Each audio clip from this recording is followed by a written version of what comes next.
조갑제 TV 시청자 여러분 안녕하십니까? 2021년 5월 5일 오후 4시입니다. 허영 경희대 법학전문대학원 석좌 교수는 우리나라에서 가장 권위 있는 헌법학자로 알려져 있습니다.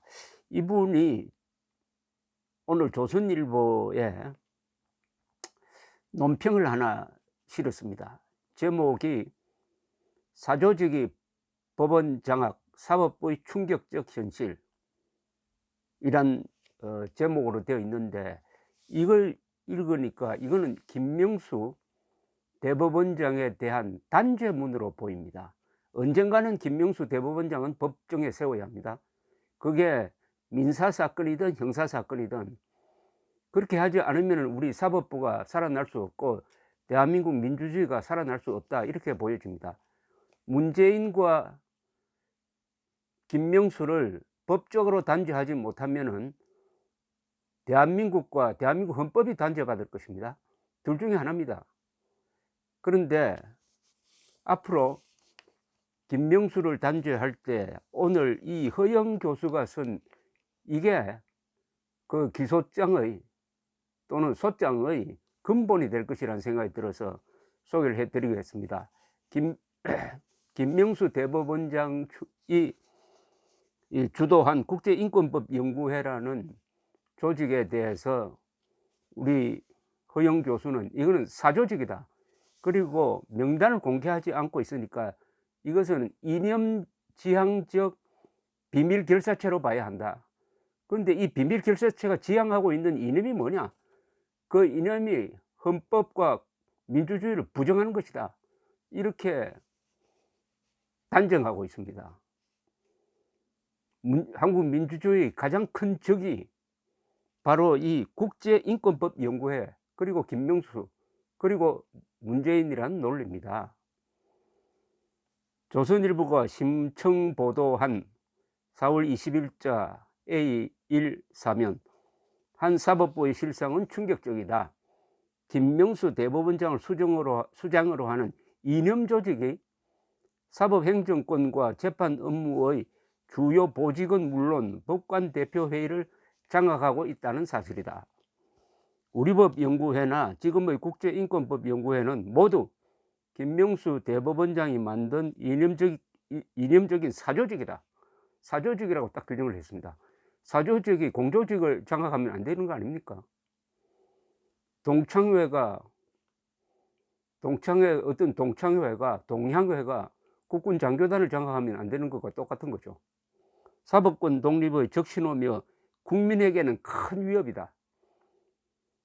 국민에게는 큰 위협이라는 말은 국민의 생명, 재산, 자유에 대한 위협이다, 이런 이야기입니다. 헌법이 보장한 공정한 재판을 받을 권리를 훼손할 수 있기 때문이다. 전체 법관 3,400명의 14% 460명에 불과한 특정 이념 집단 소속 법관이 사법부를 지배하고 있다는 사실은 우리 헌법이 지향하는 사법권의 독립과는 명백히 배치하는 일이다.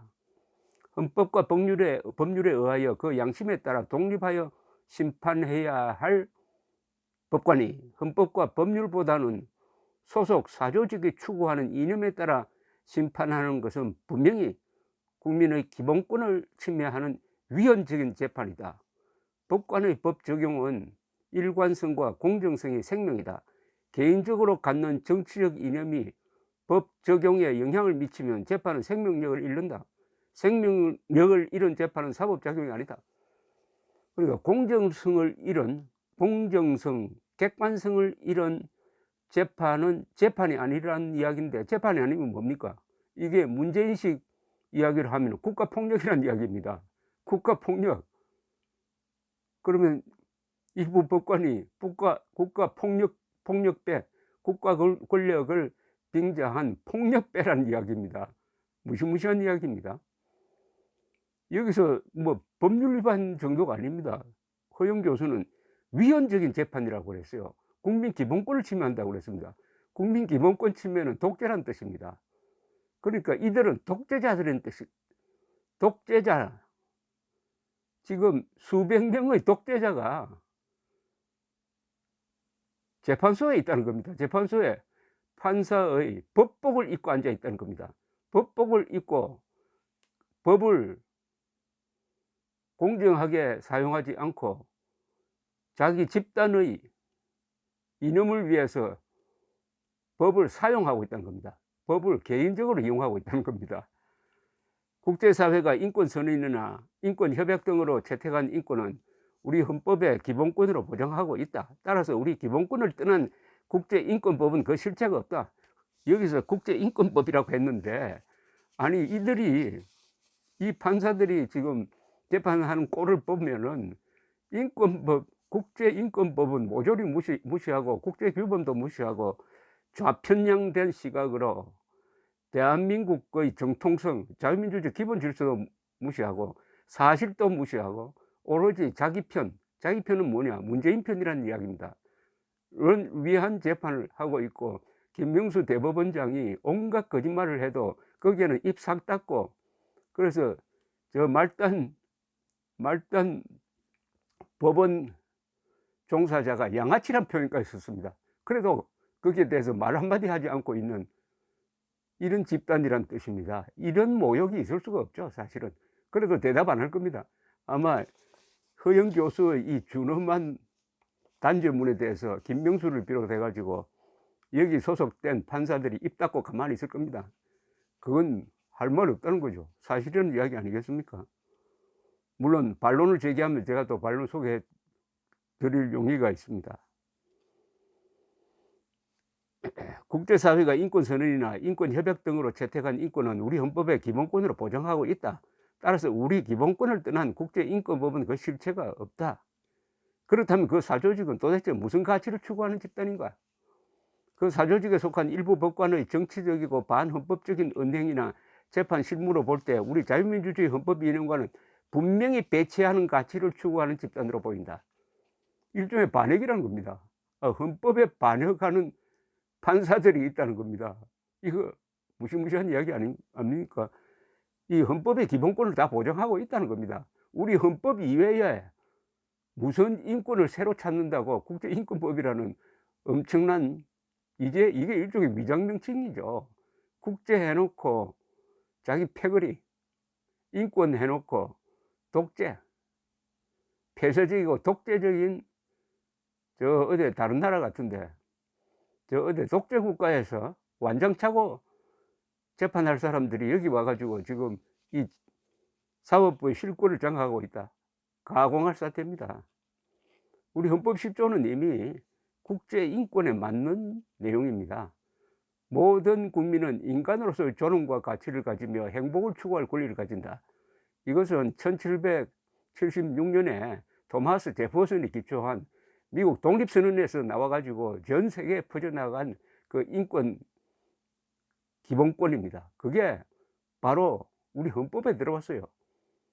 우리 헌법에. 그런데 무슨 새로 국제인권법을 연구한다고 하면서 헌법에 반대하는 음모를 꾸미고 있느냐. 이런 아주 놀라운 지적입니다.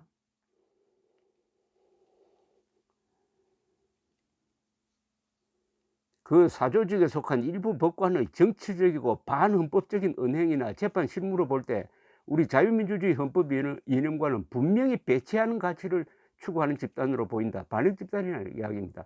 그 단적인 예가 법관 탄핵을 방조한 김명수 대법원장의 반헌법적인 언행과 거짓 해명에 대해서 침묵한 법관 대표회의 행태다. 법관 대표회의가, 이게 이 김명수 사조직이 완전히 장악하고 있으니까 이렇게 김명수가 거짓말을 해도 법관 대표회의가 입을 싹 닫고 있습니다. 동반 자살해 버렸습니다.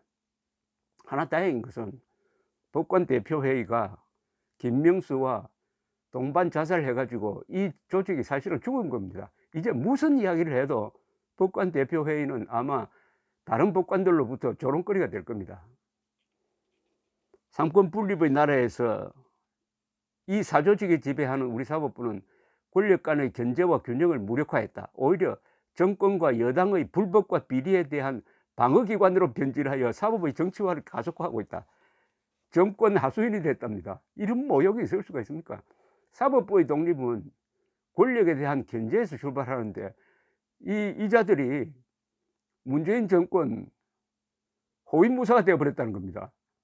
그 예로 이재명 지사와 은수미 성남시장의 대법원 판결로 실정되고 있는 현실이다. 역시 헌법학자가 쓰니까 그 무게가 다릅니다. 사법부가 지금처럼 신뢰하기 어려운 사조직 집단으로 변질한 데는 이 조직을 만들고 키워온 김명수 대법원장의 책임이 가장 크다. 그는 실체가 불분명한 사법행정권 남용이라는 죄명으로 전직 대법원장을 비롯한 수많은 전직 법관을 재판받게 했다. 그러나 김 대법원장이야말로 법관 탄핵 방조 사건 등 법관 탄핵 방조 사건입니다. 말을 근사하게 지었네요. 법관 인사 행정권을 남용한 사실이 분명하기 때문에 어느 때인가 반드시 법의 준엄한 심판을 받아야 한다. 반드시 법의 심판을 받아야 한다. 헌법학자가 한 이야기입니다. 이게 존경받는 헌법학자가 대법원장은 반드시 법의 준엄한 심판을 받아야 한다고 했습니다. 그날이 의외로 빨리 올 것 같습니다. 의외로. 김명수 대법원장의 권위와 힘, 권위는 이미 다 떨어졌어요. 그러나 권력은 남아있어요. 다만 그 권력의 원천이 어디냐? 헌법에서 나오는 것도 아닙니다. 헌법을 부정하니까 이자들은. 그럼 여론을 얻고 나온다? 여론이 지금 김명수를 지지합니까? 유일한 게 문재인 권력이죠. 문재인 권력의 끈이 떨어지면은 김명수에 의지하는 이 국제인권법 연구회, 그 전신이 우리법 연구회, 이 사람들 뭘 믿고 재판합니까? 뭘 믿고? 그가 이끄는 사법부의 사조직은 지금 즉시 자진해산하는 것이 국민의 무서운 저항을 막는 일이다. 국민 다수가 그 사조직 소속 법관의 재판을 기피하고 그 사조직과 인연이 있는 정관 변호사를 찾아야 승소할 확률이 높다고 인식하는 것은 단순한 기우가 아니다. 이 조직은 명단 공표를 거부한다고 한다. 음흉한 실체의 단면이다. 음흉하다고 그랬어요. 떳떳한 조직이라면 왜 명단 공개를 거부하는가? 비밀 결사체가 사법부를 좌지우지하고 있는 우리 사법부의 실상에 공정한 재판을 바라는 국민은 허탈하고 붕괴할 수밖에 없다. 비밀 결사체라고 했습니다. 비밀 결사체가 대한민국 사법부를 좌지우지하고 있다. 이게 민주주의를 파괴하는 정도가 아니라 독재자가 되고 있다는 겁니다. 판사 하나하나가 다 독재자가 되고 있다는 겁니다. 판사 전부 다가 아닙니다. 한 10% 차지하는 10여 퍼센트 많은 겁니다. 이거. 참고로 볼셰비키 혁명이 1917년 러시아에서 레닌과 트로츠키의 주도로 일어났을 때 성공했어요. 그때 러시아 사람 중에 볼셰비키 당원이 1%도 안 됐다고 합니다. 14%는 어마어마합니다. 지금 무엇보다 시급한 일은 바로 김명수 사법부의 개혁이다. 제야 법조계의 당면 관제다. 이분은 허영 교수는 딱 방법론까지 냅니다. 제야 법조계가 해야 된다는 겁니다. 특히 변호사 협회가 해야 된다는 겁니다. 민변이 버티고 있으니까 제대로 될지는 모르겠는데, 그러나 아무리 그래도 나쁜 변호사, 나쁜 판사보다는 좋은 판사, 정상적인 변호사가 더 많죠. 그분들이 뭉쳐야 된다는 이야기입니다. 뭉쳐야. 좌익이 작당할 때는 자유진영에 있는 사람들은 서로 교제를 해가지고 어소시에이션 해야 된다고 합니다. 서로 교제를 해가지고 싸워야 된다는 겁니다. 그러지 않으면 하나하나 격파된다는 게 에드먼드 버크라는 영국 보수사상가가 한 말입니다. 저들은 작당을 합니다. 그러나 우리는 작당할 필요 없이 교제를 해야 된다는 뜻입니다. 양식 있는 정치 세력도 힘을 보태야 한다. 국민도 불공정한 재판에서 벗어나고자 적극적으로 나서야 한다. 국민도 엉터리 재판에 가만히 침묵하지 말라는 겁니다. 언론은 지속적인 관심과 보도로 사법부 실상을 널리 알려 경종을 울려야 한다. 우리 헌법의 자유민주주의 근본 이념을 경시하거나 부정하는 세력이 사법부까지 장악한 오늘의 이 비정상적 현실에서 하루속히 탈피해야 하기 때문이다. 아주 무시무시한 글입니다. 이거는 근래 읽은 논평 중에서 가장 중요한 문제를 가장 심도 있게 지적하고 대안까지, 해결 방안까지 제시한 이 글, 이걸 조선일보에 실려 있습니다. 감사합니다.